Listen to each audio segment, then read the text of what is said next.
Mesdames, Messieurs, bonjour. J'ai pris une grande décision. J'ai décidé de changer de voiture. Ouais. Non, j'en avais marre qu'on se foute de ma gueule avec ma vieille R5 toute pourrie. Donc j'ai pris ma caisse, je suis allé au garage. J'ai mis mon plus beau costard, je suis allé voir le vendeur. Je dis bonjour. Donc il commence à me faire l'article, ouais, pas mal, beau design et tout. Et là, il aborde le sujet qui fâche, le prix. Moi, au début, j'ai cru que c'était le kilométrage, tu vois. Bon, il me dit non, monsieur, c'est le prix. Ah, ouais, c'est vrai que je me disais que ça faisait quand même beaucoup de kilomètres, hein. Bon. Donc je lui dis quand même, c'est un peu cher. Voilà mon budget. Ah, il se tourne, il me dit, ah, là, vous pouvez juste vous payer une trottinette. Bon, d'accord. Il va falloir augmenter le budget. Parce qu'en plus, tu payes pas que la bagnole. Non. Certaines, il y a un bonus, et certaines, il y a des taxes. Ouais, bon. Je lui dis, écoutez, c'est pas grave, je prends le modèle de base, le moins cher. Il me dit, c'est 15 000. Bon, ça va, c'est abordable, quand même, c'est une voiture, ça roule, ça avance, ça te mène d'un point A à un point B, ça va. Il me dit, attention, monsieur, là-dessus, vous avez un malus et une taxe. Ah ouais. Il me dit, si vous voulez être gagnant, nous avons le modèle hybride. Non mais, pas de malus, pas de taxe. Ah, pas mal. En plus, vous avez droit à un avantage financier, une prime de 40 000 euros. Ah ouais, pas mal. Ah ouais, je vais être gagnant dans le coup, là. Tu sais, je fais le calcul dans ma tête, tu vois. Je dis d'accord, je vais prendre ça. Il me dit, bon, c'est très simple. Vous nous faites un chèque de banque de 89 000 euros. Quoi, la prime, c'est moi qui la paye? Il me dit, non, monsieur. C'est déjà compté? Je comprends pas. Le modèle de base, il coûte 15 000. Vous m'avez dit 40 000 euros de prime. Je sais pas, normalement, je suis gagnant dans le truc, quoi.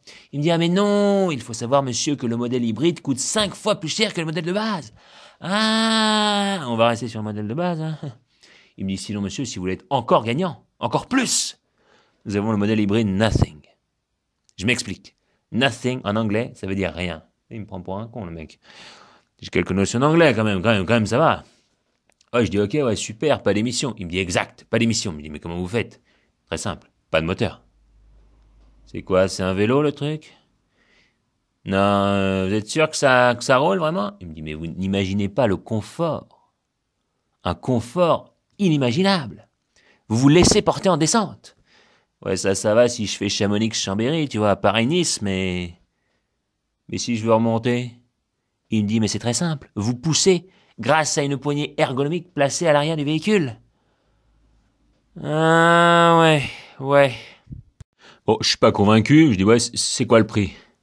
Il me dit, c'est voisin du modèle de base. Voisin? Et quoi, un moteur, ça coûte rien dans l'histoire? Il me dit, si, messieurs, mais rendez-vous compte, là, vous n'avez pas de malus, et si vous prenez l'option pot catalytique, vous n'avez pas de taxe. Pot catalytique? Il n'y a pas de moteur. Il me dit, non, monsieur, c'est pas pour la voiture, le pot catalytique. C'est pour vous. Pour moi? Ben oui. Car, comme tous les animaux, lorsque vous allez pousser votre véhicule, vous allez exercer un effort. Donc, relâcher des gaz à effet de serre, entre autres du méthane. Donc, c'est pourquoi nous avons cette gamme de pots catalytiques, adaptable à tout type de fesses. Tout type de fesses? Toutes les formes, vous êtes sûr? Non, parce que moi j'ai la fesse molle. Il me dit, oui, vous inquiétez pas. Et c'est au point votre truc. Ça a été testé sur les bovins. C'est impeccable. Pas convaincu, enfin bon. Il me dit, en plus, monsieur, vous avez droit à des odeurs spécifiques. Tenez, santé, fleur de jasmin, ouais, violette, attendez, laissez-moi deviner, noix de coco. Ah non, monsieur, celui-là, il est défectueux. Non, c'est un monsieur qui nous l'a ramené. Non, il a bouffé trop de bounty, je sais pas, ça a déréglé le truc. Bon, d'accord. Je suis pas convaincu du concept. Voyez-vous, je vais rester sur le modèle de base. Très bien, très bien. En revanche, quand je suis rentré, j'ai vu que vous faisiez des reprises ou une prime à la conversion, monsieur. Oui. Oui, donc j'aimerais bien que vous repreniez ma voiture. D'accord, je peux la voir, elle est où? Ah non, monsieur, là, ça va pas être possible. Là, c'est vous qui devez nous payer, là. Quoi? C'est une voiture? Oui, mais là, monsieur, c'est comme essayer de convertir une personne qui est athée, là. Non, c'est sans espoir. Bon, d'accord. Vous embêtez pas, je la garde. Bon, je signe, je paye, je la prends. Donc, je suis au volant, il me la donne. Et là, il me pose la question. Vous avez une copine, monsieur? Il s'attend à ce que je lui dise oui. Donc, je lui dis non. Mais il a tout prévu, le mec, quand même. Il dit, c'est pas grave. Grâce à cette voiture, vous allez en trouver une rapidement. Je suis pas sûr, mais enfin bon. Il me dit, si, monsieur. C'est une voiture à l'image des dames. J'ai compris plus tard ce qu'il a voulu dire. Sous-entendu, en fait, moi, ma voiture, ma R5 avant, c'était une voiture d'homme. Hein? Non? Je me demande comment je dois le prendre. Une voiture à leur image. Très bien. Bon, c'est vrai que le volant, tu peux le tourner avec le petit doigt, il n'y a pas de problème. C'est vrai que ma bagnole avant, pour faire un créneau, fallait t'appeler Rambo. Bon. Mais c'est dangereux, hein. Parce qu'au premier rond-point, moi, j'ai tourné comme j'avais l'habitude de tourner avec ma bagnole. J'ai fait 3 demi-tours, 2 tête à queue. Hein. Donc une voiture pour dames. Enfin non, à l'image des dames. Donc, tu vois, mon côté méditerranéen, macho. Une femme, ça conduit mal, tu vois. Donc je me suis dit, c'est une voiture plus facile à conduire. Non, non, non. Rien à voir. C'est une voiture à leur image. Donc compliqué. Très compliqué. Donc, comme une dame, la voiture, maintenant, elle te parle. Elle te critique. Par contre, elle résout pas les problèmes. Ça, arrêtez-vous immédiatement. Il n'y a pas assez d'huile. Tiens, on est en plein champ. Qu'est-ce que j'y fasse? Bah, rien. Tu t'arrêtes. Tu t'arrêtes, pourquoi? Parce que la bagnole s'arrête. Donc, j'ouvre le capot. Vide. C'est un coffre, bon d'accord. J'ouvre le coffre. Vide. Il est où le moteur? Je cherche partout. Je finis par le dégoter. Il est à l'arrière, sous la bagnole, sous les roues, tu vois. Inaccessible, tu vois. J'essaie de m'allonger sous la caisse, mais moi, avec une garde au sol de 10 centimètres, je me dis, mais comment la dame est fait? C'est très simple. Elle nous appelle, nous les mecs. Chérie, il n'y a plus d'huile. La batterie aussi. Par miracle, j'avais trouvé une copine. Le vendeur me dirait, tu vois, c'est grâce à la bagnole. Ouais, mais c'est grâce aussi à la bagnole que je l'ai perdue. Ouais. Parce que on était en janvier, tu vois, il faisait -12. Elle a raté son train. Elle m'appelle et me dit, viens me chercher. Je prends les clés, je monte dans la bagnole. La petite voix, il n'y a pas assez de batterie. Il n'y a pas assez de batterie pour démarrer, mais il y a assez de batterie pour te faire chier. Et là, elle continue. Attendez qu'il fasse plus chaud. Ou alors, réchauffez le moteur. Comment tu veux que je fasse? Je souffle dessus? Oh, débrouillez-vous. Heureusement, j'étais garé en pente, donc je t'ai fait ça à l'ancienne, tu vois. Hop, j'arrive à la gare, tu vois. J'arrête la voiture, je veux redémarrer. Le moteur est trop chaud. Attendez qu'il refroidisse. Et encore, c'est pas une hybride ou une électrique. Moi, j'ai qu'une batterie pour démarrer. T'imagines si j'avais une batterie pour rouler? T'es en plein milieu de la cambrousse. Je suis fatigué, je m'arrête. Le vendeur m'avait dit, la bagnole, vous allez voir, elle est silencieuse. Je rentre chez moi, 2h du matin, je rentre de week-end, tu vois.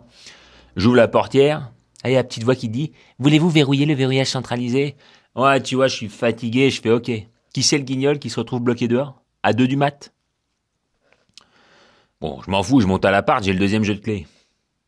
Déjà, je mets 3 plombes pour trouver la serrure, tu vois, puisque maintenant tout est par bip, tu vois, donc je finis par en trouver une, tu vois, sous le coffre, derrière la plaque d'immatriculation, tu vois. Je mets la clé dedans, je tourne. La bagnole, elle se met à gueuler. Tentative d'intrusion. Et elle s'ouvre pas. C'est quoi ce délire? J'ai la clé, je l'ai payé. J'appelle le mec pour ouvrir, il arrive avec une perceuse. La bagnole, elle dit rien et elle s'ouvre. Bagnole de merde. Depuis, c'est verrouillage manuel. Hein. Comme dans mes R5 de 1978. Hein. Il y a du progrès, merci. Non, je vous dis, cette bagnole, elle est compliquée. À l'image des dames. Si. Je vous le dis. Maintenant, en plus, tout marche par application. Tu sais, t'as un écran tactile immense. C'est plus grand que celui que t'as dans ta salle de bain ou je sais pas trop où. Hein. Il est immense. Il y a des voyants partout. Moi, avant, j'avais 3 voyants, tu vois. Clignotant, frein à main, phare. Maintenant, pour allumer les essuie-glaces, faut signer une reconnaissance de dette. Pour allumer le chauffage, faut donner un RIB. Et pour choisir la température, faut faire un référendum, tu vois. Avec toutes les personnes qui sont dans la bagnole, tu vois. Et faut que ce soit à l'unanimité, tu vois. S'il y a un seul blédard qui dit ah, moi je veux 22 et toi tu veux 25, c'est bon, on chauffe pas. On se l'écaille. Voilà, c'est quoi ce délire? T'as l'allume-cigare. Pourquoi? T'as une application que si tu fumes, ton passager peut porter plainte contre toi parce que t'es en train de l'intoxiquer.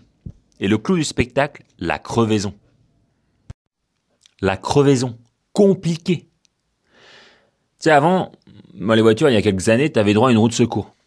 Ensuite, pour faire des économies, ils sont passés à la galette. Même diamètre, la largeur d'une roue de vélo. Maintenant, c'est le kit de réparation. Déjà, pour y avoir accès, il faut démonter la moitié du tableau de bord. Pratique.